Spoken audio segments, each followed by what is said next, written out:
중간에 안주할 때 위기가 시작된다라는 제목으로 하나님 말씀을 나누겠습니다. 스티븐 호킹이라는 유명한 천체 물리학계의 천재라고 일컫는 분이 계셨습니다. 아인슈타인 이후에 최고의 과학자다, 이렇게 이야기까지 했어요. 심지어는 아인슈타인이 환생했다, 이런 말도 하고 중국에서는 신처럼 여기기도 했습니다. 이분이 24살 때 박사 논문을 발표했어요. 블랙홀이라는 이론을 세계 물리학계에 발표할 때 모든 학자들이 충격을 받았습니다. 그야말로 천재였어요, 천재. 그런데 이분이 노벨상은 받지 못했습니다. 최고의 물리학자인데 그 상을 받지 못했어요. 좀 의아하지 않습니까? 그러니까 노벨상 그 기준이 아주 엄격하대요. 그래서 실험을 해서 검증이 되어야 상을 준다는 겁니다. 근데 이분의 이론이 대부분 검증이 되지 않은 이론이 대부분이었던 겁니다. 이분의 그 물리학의 큰 바탕이 되는 두 기초가 두 가지래요. 첫 번째가 창조주는 없다라는 것에서 이번의 과학이 시작됐대요. 특히 기독교에서 말하는 하나님이란 신은 없다는 겁니다. 이렇게 말합니다. 우주를 설명하기 위해 굳이 신이라는 존재를 상상할 필요는 없다. 과학은 창조자의 도움 없이 우주를 설명할 수 있다, 이렇게 이야기했어요. 두 번째는 사후세계는 없다, 이런 이론을 펼쳤습니다. 2011년 한 영국의 어떤 그 일간지에 이런 글을 실었어요. 사후세계에 대해 이렇게 말합니다. 천국이나 사후세계는 실제하지 않는다. 마지막 순간 뇌가 깜빡거림을 멈추면 그 이후엔 아무것도 없다. 뇌는 부속품이 고장나면 작동을 멈추는 컴퓨터다. 고장난 컴퓨터를 위해 마련된 천국이나 사후세계는 없다, 이렇게 이야기했습니다. 이분이 이걸 바탕으로 열심히 연구해서 우주를 연구했다, 그렇게 이야기를 합니다. 여러분, 이 호킹 박사님이 이제 2018년에 돌아가셨어요. 그러면 아마 무척 당황해하고 있을 겁니다. 왜 그래요? 천국과 지옥이 있기 때문입니다. 예수님이 요한복음 6장에 이렇게 말했습니다. 선한 일을 행한 자는 생명의 부활로, 악한 일을 행한 자는 심판의 부활로 나오리라. 믿습니까? 천국과 지옥이 있습니다.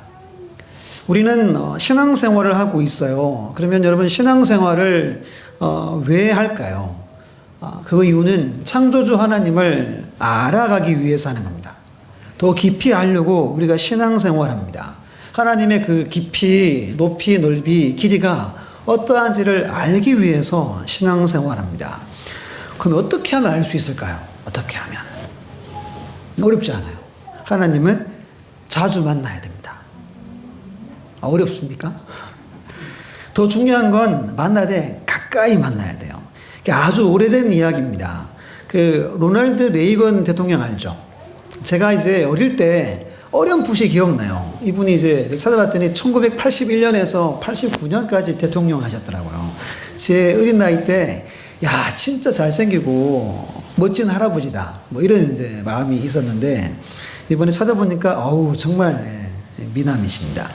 실제 있는 이야기인데요. 그 이스라엘의 수상이 그때 백인 수상이었어요. 이분이 미국 백악관을 잠깐 방문했대요. 그래서 그 레이건 대통령의 그 집무실에 갔더니 전화기가 세 대가 있더래요. 하나는 빨간색, 하나는 은색, 하나는 금색, 이 세 가지가 있더래요. 그래서 이제 이 수상님이 레이건 대통령께 이 색깔이 다른 세 개의 전화기가 용도가 어떻게 됩니까? 이렇게 물어봤어요. 그랬더니, 네. 첫 번째, 이 빨간 건 그때 이제 소련이었죠. 소련과 통화할 때 사용하고, 은색은 일상에 업무 볼 때 사용하고, 이 금색은 하나님과 대화할 때, 통화할 때 씁니다. 이렇게 이야기를 했어요. 그래서 이제 이 수사님이 궁금해서, 그러면 전화요금은 얼마큼 나옵니까? 많이 나오겠네요. 그러니까, 예, 많이 나옵니다. 한 통화에 $10,000 정도 나옵니다. 이야기를 했어요. 그리고 시간이 좀 지나서 이 이스라엘에서 이제 레이건 대통령을 또 초대했어요. 또 가보니까 전화기가 똑같이 몇 개? 네, 3개가 있는 거예요. 그래서 이제 레이건 대통령이 얼마 전에 그 이야기가 기억나가지고, 이 빨간 건 공산국가화 할 테고, 이 은색은 뭐 이렇게 우방국이나 업무 볼 때 할 테고, 저거는 그러면 황금색은 하나님과 통화할 때 쓰겠네요. 아, 맞아요. 이렇게 하는 거예요. 그럼 요금이 여기서는 얼만큼 나옵니까? 했더니 1센트 나옵니다. 그러더래요. 그래서 레이건 대통령이 깜짝 놀라서 이렇게 요금이 싸냐고 물었더니 이렇게 말합니다. 미국의 하나님은 너무 멀리 있어서 1만 달러가 나오고 우리 하나님은 가까이 있어서 1센트 나옵니다. 이렇게 우스갯소리 농담을 주고 받은 거예요. 근데 뼈가 있는 이야기인 겁니다. 하나님은 말씀을 이렇게 합니다. 시편 73편 28절에 하나님께 가까이 하니 내게 복이라 말씀합니다. 이사야 55장 6절 말씀에 너희는 여호와를 만날 만한 때에 찾아라. 가까이 계실 때에 그를 뭐하라 그래요? 부르라 말씀합니다. 야고보 4장 8절 말씀에 하나님을 가까이 하라. 그래야 하면 너희를 가까이 하시리라. 아멘. 하나님은 가까이 하기를 원해요. 가까이 있을 때 부르고 찾으라 그럽니다. 그것이 복이다 라고 성경은 우리에게 말씀합니다. 그럼 여러분과 하나님과의 그 거리는 어느 정도 됩니까? 여러분들이 하나님, 예수님 찾으면 곧장 오셔서 이야기를 나누는 거리입니까? 아니면 너무 멀어가지고 한 1만 달러 이렇게 돌아야 되는 그런 거리에 있습니까? 한번 생각을 한번 해보셔야 됩니다. 제가 질문 하나 드릴게요. 성경에서 하나님과 가장 가까이 만난 사람이 누굴까요? 어렵지 않습니다. 오늘 이야기하는 사람이에요. 야곱입니다. 야곱. 얼마큼 가까이 갔어요? 하나님과 뭐 했어요? 씨름했어요. 붙었죠. 하나님과 붙기까지 했던 인물이 야곱입니다. 아마 가장 가까이 간 인물. 보통 보면 이렇게 너 신발 벗어라 그러고 가까이 못 갔잖아요. 근데 야곱은 정말 가까이 밀착하기까지 했습니다. 그가 홀로 두려워 외로워할 때 하나님이 찾아오셔서 뭐 하셨어요? 하나님의 그 씨름 삿발을 잡혀주십니다. 왜 하나님이 오셔가지고 만나주고 이 삿발을 잡혀주고 했을까요? 내가 누군지를 알려주기 위해서 오신 거예요. 내가 하나님인데 내가 이러이러하다라는 걸 알려주기 위함입니다. 오늘 우리가 성경을 읽으면 야곱이 만난 그 하나님이 누군지를 알게 하려고 성경이 기록을 해 놓은 겁니다. 오늘 가장 가까이 만난 야곱의 모습에 대해서 한 2가지 정도로 하나님의 말씀을 나누고자 합니다. 첫 번째 우리 화면을 보고 같이 한번 읽어볼게요. 같이 시작. 하나님의 뜻은 숫곳이 아니라 베델이다. 아멘. 야곱은 그야말로 꿀맛 같은 평안을 누리고 있어요. 숫곳이라는 곳에서 90평생 처음으로 안식이라는 걸 누리고 있습니다. 하나님이 인도해 주셨어요. 하나님이 복 주셨어요. 하나님이 부욕해 해 주셨습니다. 그뿐 아니라 오랫동안 풀지 못했던 형과의 그 문제를 하나님이 너무 쉽게 그냥 간단하게 풀어 주셨습니다. 이제 걱정도 없고 염려도 없고 장애물도 없어요. 너무 좋죠. 얼마나 감사합니까? 근데 보통 이렇게 되면 우리 인간은 대체로 이런 반응을 보입니다. 누가복음 12장에 보면 한 부자 이야기가 나와요. 부자가 아주 부자인데 그에 또 풍년을 맞았습니다. 곡식이 넘쳤어요. 창고가 차고 넘쳤어요. 이 사람에게 뭐 고민이 있을까요? 없어요. 고민은 한 가지 있어요. 야, 저 많은 곡식을 넣을 곳이 없는 거예요. 그러니까 성경이 뭐라 그래요? 곡간을 헐고 새로 짓자. 그리고 많이 쌓아두고 평안히 쉬고 먹고 즐기자. 이렇게 누가복음 12장에 분명히 나옵니다. 이 한 사람은 누구를 모르는 거예요? 하나님의 계심을 모르는 사람이에요.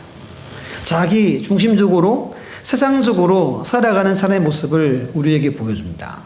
근데 오늘 야곱이 오늘 이 누가복음 12장의 한 부자처럼 행동하고 있습니다. 하나님 문제를 해결해 줬어요. 너무 쉽게 해결해 줬죠. 그리고 많은 것을 부어 주셨습니다. 근데 우선순위가 잘못되어서 자기를 위해 살았다고 지난주 말씀드렸죠. 자기를 위해 뭐 지었어요? 집도 짓고, 가축을 위해 우리도 만들고, 땅을 샀다라고 말씀을 나눴습니다. 막 간절히 씨름하면서 저게 복 주지 않으면 뭐 한다고 그랬어요? 보내드리지 않겠습니다. 울면서 그렇게 간절했던 야곱의 모습은 보이지 않아요. 하나님의 일을 잊어버리고 자기를 위한 삶에 집착을 하고 있는 모습이 오늘 모습입니다. 야곱은 지난 20년 외삼촌 라반의 집에 있었잖아요. 그때 있으면서 14년 종살이 했지만 6년 동안 복을 많이 주셨어요. 근데 그 6년 동안 한 번도 자기 집을 짓거나 동물들을 위해 우리를 짓거나 땅을 사지 않았어요. 왜 그래요? 어디 가야 됩니까?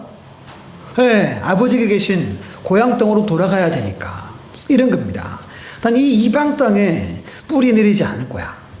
나는 여기서 살 사람이 아니야. 라고 생각을 한 겁니다. 난 여기 잠깐 나그네로 있다가 아버지 집으로 가야 되는 존재야. 라고 자기 삶에 대해서 분명히 알았습니다. 근데 가는 길에 숫곳이라는 곳에 정착해 버린 이야기가 계속 이어집니다. 그건 지금 숫곳에 머물러 있어요. 숫곳이 어디냐 하면 지도가 나올 텐데요. 하나님이 아브라함과 약속한 약속의 땅은 요단강 서편이에요, 서편. 근데 숫곳은 동편에 있습니다. 그리고 이 요단강 지류인 야복강 북쪽에 있어요, 북쪽에. 창세기 32장 22절 23절에 보면 파메르나 두 아내와 두 여종과 11아들을 인도하여 야복나루를 건널세 그들을 인도하여 시내를 건너게 하며 그의 수요도 건너게 하고 다 건너놓고 하나님 만나죠. 그리고 자기도 건너가서 형을 만납니다. 강을 건넜어요. 근데 야곱의 여정은 저 북쪽에서 내려와서 원래 길은 여러분 세겜 베델로 바로 가는 길이 있어요. 근데 그걸로 가지 않고 요단강 동편으로 우회해서 지금 여기 숫곳에 이르렀습니다. 지도가 지금 안 보이죠? 한 번 더 다시 보여주시면 그 숫곳이 보면 지도 색깔이 푸러요. 이 말이 무슨 말이죠? 물이 많고 그리고 비옥한 땅이었습니다. 근데 위치가 야복강 건너편에 있어요. 북쪽에 있어요. 그러니까 건너왔다가 다시 건너갔다는 이야기를 성경에서 하고 있는 겁니다. 형을 만나서 모든 문제가 해결됐어요. 근데 왜 다시 뒤로 그 힘들게 강을 건넜는데 돌아갔을까요? 이게 무엇을 말할까요? 옛날의 생활로 돌아갔다라는 걸 이야기해 주는 겁니다. 물론 거기서 세겜에서 제단을 쌓아요. 엘헬로해 이스라엘이라고 이스라엘 하나님이라는 붙이며 하나님을 찬양합니다. 하지만 그는 돌아가서 길을 멈췄어요.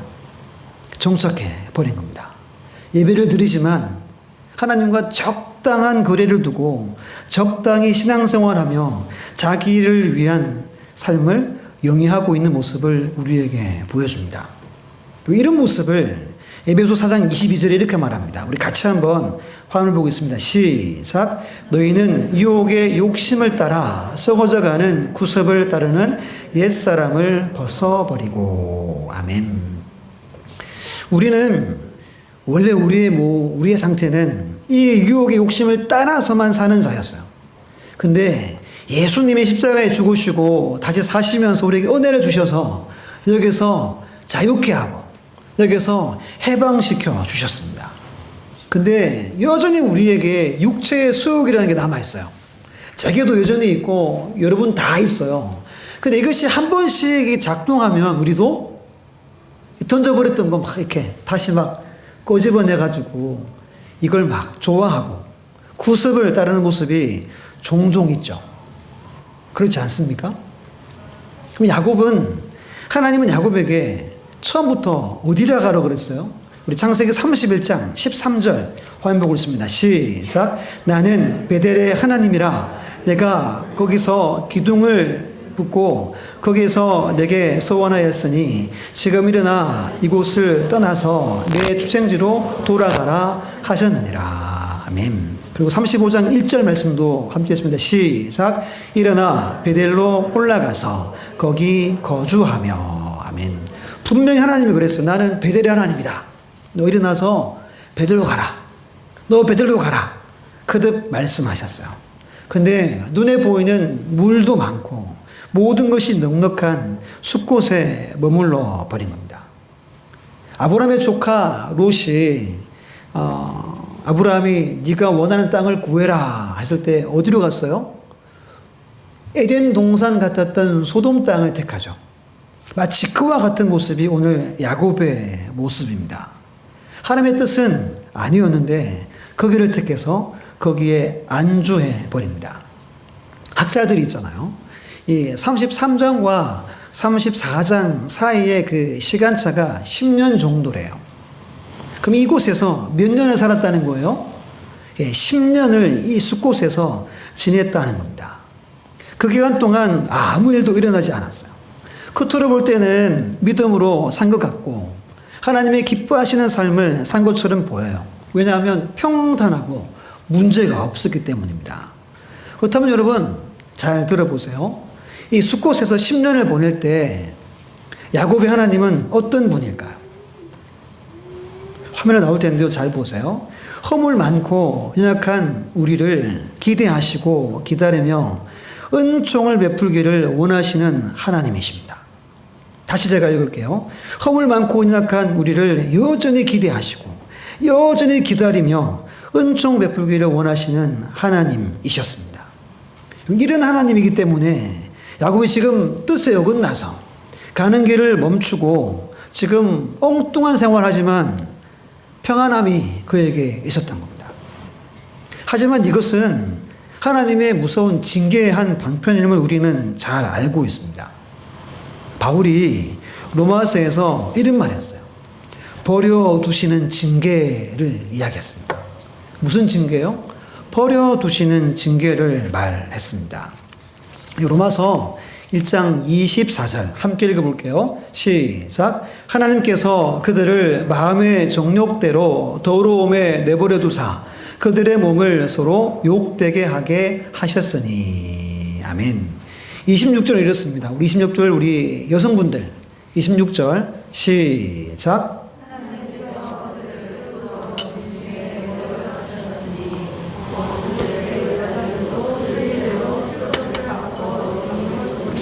아멘. 28절 우리 남성분들 있습니다. 시작. 그들이 마음에 하나님 두기를 싫어하며 하나님께서 그들을 그 상실한 마음대로 내버려 두사 합당하지 못한 일을 하게 하셨으니. 아멘. 하나님이 그 마음의 정욕대로 더러움에 내버려 두고 부끄러운 욕심대로 그냥 내버려 두세요. 상실한 마음 그대로 그냥 내버려 두세요. 이걸 유기하신다라고 우리가 표현하잖아요. 선 여러분, 여러분은 그러면 지금 어떤 모습으로 살고 있습니까? 혹시 야곱처럼 하나님이 가라고 한 곳이 아닌 숲곳에서 집을 짓고 우리를 마련하고 땅을 구입해서 살고 있지는 않습니까? 가급적 교회 안으로 들어오려고 하지 않고 부담스러워하고 신앙생활 기피하는 거 기피하고 하나님의 약속을 분명히 내가 받았는데 야 일부러 잊어버리고 행하지 않으려고 하는 모습이 혹시 있지 않습니까? 근데 우리 삶에 아무런 문제가 없어요. 어려움이 없어요. 하는 일마다 그런 대로 뭐 잘 돼요.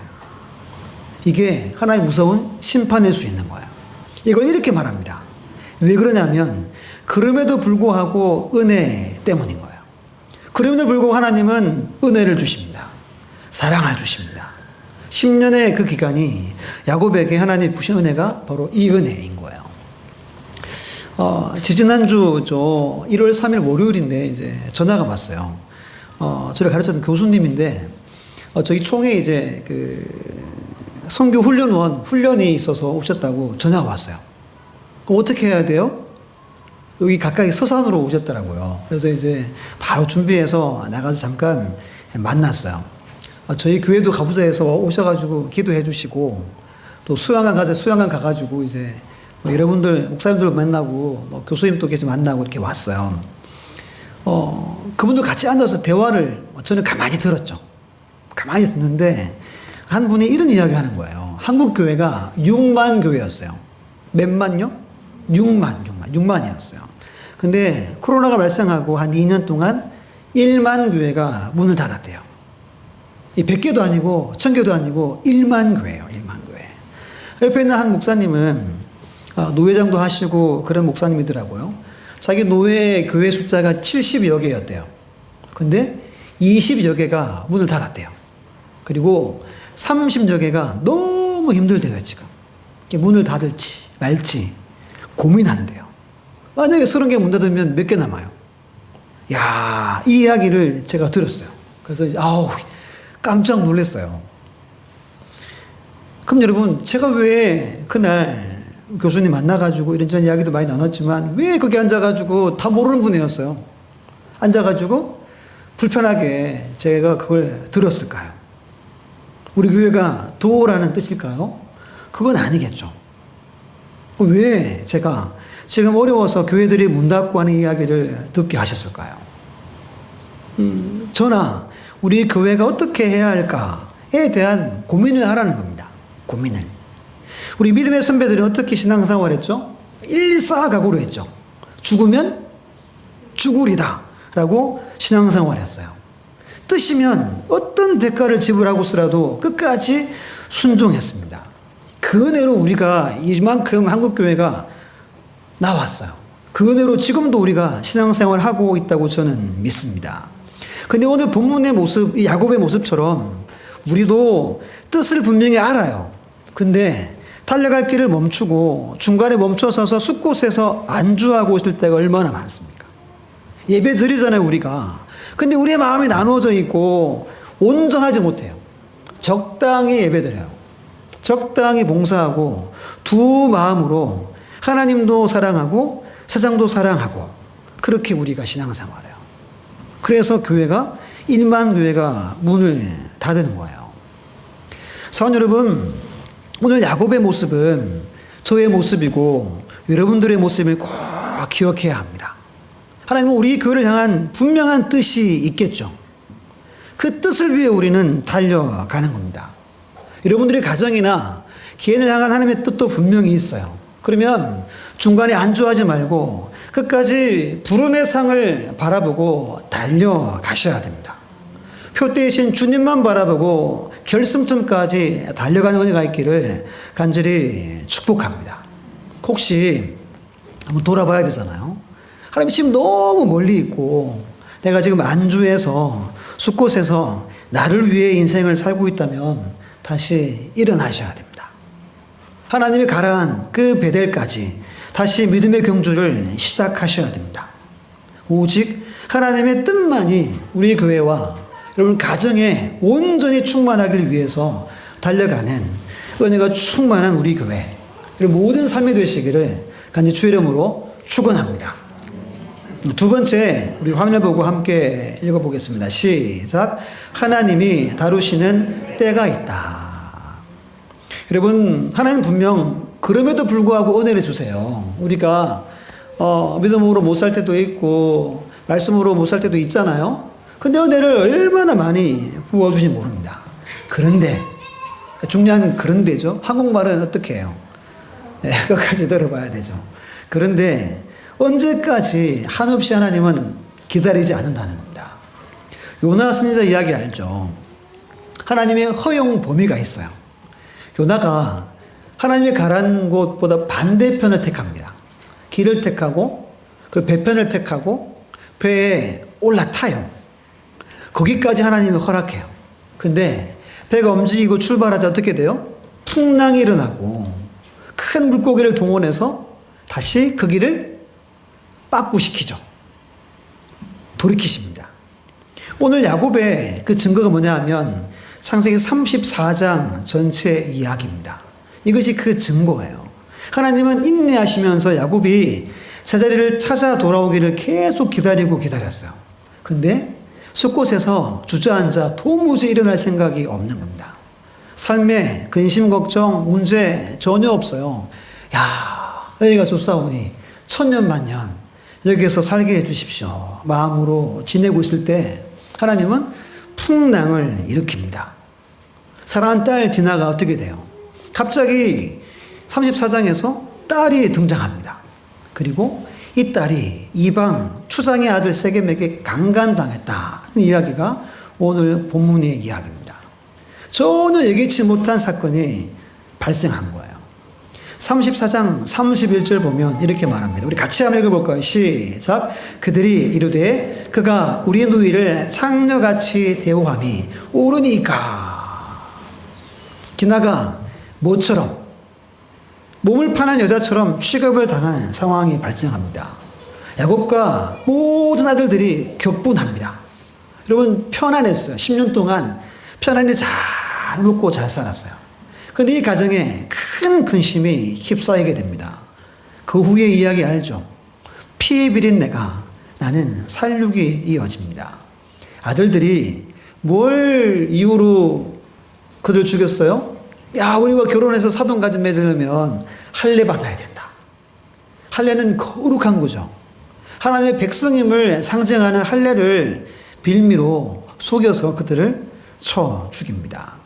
우리 34장 25절로 27절 말씀 함께 읽습니다. 시작. 제3일에 아직 그들이 아파할 때 야곱의 두 아들 디나의 오라버니 시몬과 레위가 각기 칼을 가지고 가서 몰래 그 성읍을 기습하여 그 모든 남자를 죽이고 칼로 하몰과 그의 아들 세겜을 죽이고 디나를 세겜의 집에서 데려오고 야곱의 여러 아들이 그 시체에 있는 성읍으로 가서 노략하였으니 이는 그들이 그들의 누이를 더럽힌 까닭이라. 아멘.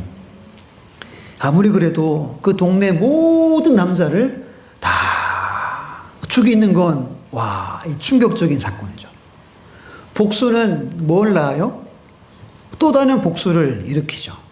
야곱이 제일 두려웠던 게 이거였어요. 니들이 그렇게 해가지고 우리 어떡하냐? 여기서 우리 못 산다. 이 이야기를 성경에서 합니다. 잠잠히 편안히 살았던 그 가정에 폭풍이 몰아칩니다. 이 메시지는 뭐예요? 너 여기서 뭐하라? 빨리 떠나라 하는 하나님의 경고장입니다. 오늘도 우리의 인생에 마찬가지입니다. 하나님은 지금 여러분들을 기다리고 계세요. 근데 성경 읽어보면 하나님은 언제까지나 기다리진 않습니다. 때가 되면 하나님이 일하시기 시작하세요. 이런 표현이 있어요. 하나님은 끝까지 좇는 추격자세요. 하나님은 추격자세요. 꼭 기억하셔야 됩니다. 끝까지 쫓아가서 여러분들을 돌이킵니다. 왜죠? 여러분들을 사랑하기 때문입니다. 우리 아들, 딸들이 있잖아요. 그들이 잘못된 길을 가면 부모가 어떻게 해야 되죠? 혼을 내거나 훈계해서라도 바른 길을 가게 하는 거죠. 하나님은 그 사랑으로 지금 야곱의 가정에 어려움을 두고 계십니다. 하나님의 훈련장으로 야곱을 이끌어가고 계신 거예요. 이런 하나님을 성경에서는 독수리 하나님이라고 말합니다. 우리 신명기 32장 11절 12절 함께 읽어볼게요. 시작. 마치 독수리가 자기의 보금자리를 어지럽게 하며 자기의 새끼 위에 너풀거리며 그의 날개를 펴서 새끼를 받으며 그의 날개 위에 그것을 엎는 것 같이 여호와께서 홀로 그를 인도하셨고 그와 함께한 다른 신이 없었도다. 아멘. 이 신명기 32장은 모세의 유언과 같은 말씀이에요. 모세의 인생 알죠? 모세가 40년 왕궁에 있다가 40년 어디에 살았어요? 광야에서 혹독한 이 독수리 하나님의 훈련을 받았어요. 모세가. 자기 죽기 전에 마지막 이스라엘 백성들에게 남긴 메시지가 이거예요. 우리 하나님은 독수리 같은 분이다. 기억해라. 라는 겁니다. 여러분 지금 오늘 본문의 야곱은 독수리 하나님을 만나고 있습니다. 독수리는 보통 이 둥지를 높은 절벽이나 벼랑 끝에 만듭니다. 자기 깃털이나 부드러운 걸로 이렇게 둥지를 터요. 그리고 그곳에서 알을 낳고 기릅니다. 아무나 이제 접근할 수 없는 곳이어서 얼마나 새끼들과 행복하게 지내겠어요. 근데 때가 되면, 기간이 되면 이 어미새가 그 큰 날개로 계속 이렇게 부채질이 아니라 몸을 가눌 수 없을 정도로 힘들게 계속 붙입니다. 오늘 말씀에 보금자리를 어지럽게 했다는 표현처럼 하는 거예요. 날카로운 가지들을 이렇게 둥지 중간에 막 심어 놓는데요. 그래서 이 새끼들이 가운데 있지 못하고 끝으로 가게끔 한답니다. 그게 끝이 아니에요. 그리고 그들을 큰 날개, 독수리가 날개 펴면 뭐 한 3m 된다잖아요. 그 날개에 올려놓고 쫙 높은 곳에 올라가죠. 그리고 뭐 하죠? 아는 것처럼 뚝 떨어뜨립니다. 그래서 보고 있다가 땅에 닿으려고 그러면 그 강한 날개로 이렇게 다시 품어줍니다. 또 올라가요. 또 떨어뜨립니다. 그러면 새끼는 계속 이렇게 하다가 결국 날 때까지 하는 거예요. 야곱에게 하나님이 이 훈련을 하고 있어요. 야곱이 스스로 베델로 올라갈 수 있을 때까지, 스스로 자각해서 올라갈 때까지 훈련을 시키고 있는 모습이 오늘 이야기입니다. 사람은 본인도 변화되는 걸 싫어합니다. 저도 변화되는 걸 별로 안 좋아해요. 일정하게 이렇게 생활의 패턴이 이루어지는 걸 좋아해요. 근데 생활이 그래요? 뭐 안 그렇습니다. 누구나 현재의 보금자리에 안주하기를 원합니다. 야, 이대로가 좋사오니, 야, 나 이대로 너무 좋아. 영원히 이렇게 살았으면 좋겠어 생각하죠. 안 그렇습니까? 근데 하나님은 달리 생각할 때가 있다는 겁니다. 갑자기 바람이 불고 풍랑이 일어납니다. 별일 아니겠지. 근데 점점 그 바람이 세집니다. 갑자기 건강하던 내가 건강이 이상이 있거나, 아니면 직장이 어려움 당하거나, 사업이 어렵거나, 자녀의 일들이 잘 안 돼요. 뜻밖의 불상사를 당합니다. 두려움과 불안이 자리 잡습니다. 잠을 이루지 못해요. 전혀 예기치 못한 일들이 계속 뻥뻥 터집니다. 이때 우리는 영적인 눈을 가져야 됩니다. 믿습니까? 내 삶에 왜 이런 일이 일어나는지를 살펴야 돼요. 이때 지혜를 발동해야 됩니다. 독수리 하나님이 지금 나를 다루시나? 내 보금자리를 어지럽게 하시는 때인가? 라고 우리는 생각하는 믿음에 이르러야 됩니다. 하나님 지금 우리 가까이 와 계세요. 그 보금자리에서 우리를 끌어내어서 저 높은 곳에 가서 뜰을 틀을 때가 있습니다. 하나님은 창조 이후에 둥지를 어지럽히는 일을 아주 많이 하셨대요. 지금도 그 일을 하신답니다. 세상 삶에 취해 있는 사람, 자기 둥지에 만족하고 세상 만족에 의해 살아가는 성도들에게 오늘도 하나님은 독수리 훈련을 여전히 예고하고 계신다는 겁니다. 말씀을 다 전했습니다. 오늘 본문에서 야곱에게 찾아오신 하나님은 두 가지 특징이 있어요. 첫 번째는 그럼에도 불구하고 은혜 베푸시는 하나님입니다. 이 하나님 앞에 서면 우리가 어떤 자세를 취해야 될까요? 감사하는 거예요. 야, 내가 너무 부족한데도 이렇게 은혜 주시구나. 감사하는 삶을 살아야 됩니다. 두 번째는 훈련을 통해 은혜를 베푸시는 하나님인데요. 그럼 이 하나님 앞에 어떻게 해야 될까요? 역시 감사하는 자세가 필요합니다. 여기서 중요합니다. 그러면 어디에서 우리가 감사해야 할까요? 그곳은 베델입니다. 베델로 올라가야 됩니다. 하나님이 뜻하시고 하나님이 원하시고 하나님이 가라 명하신 그 장소에 올라가서 우리는 감사의 삶을 살아가야 합니다. 베델로 올라가서 감사의 삶을 살아갈 때 하나님은 그 은혜가 지속돼요. 그 은혜가 영원합니다. 이 은혜가 충만하시기를 축복합니다. 그러면 제가 물어볼게요. 지금 여러분들은 평안하십니까? 그러면 감사해야 돼요. 혹 반대로 지금 몸이 아프고 집에 문제가 있고 눈물로 간구하고 있습니까? 우리는 감사하는 거예요. 왜? 하나님이 내게 오셔서 지금 일하고 계신 거예요. 그 일이 다 이루어지면 우리는 야곱처럼 이제 34장 넘어가서 보면 하나님은 또 야곱을 얼마나 세우십니까?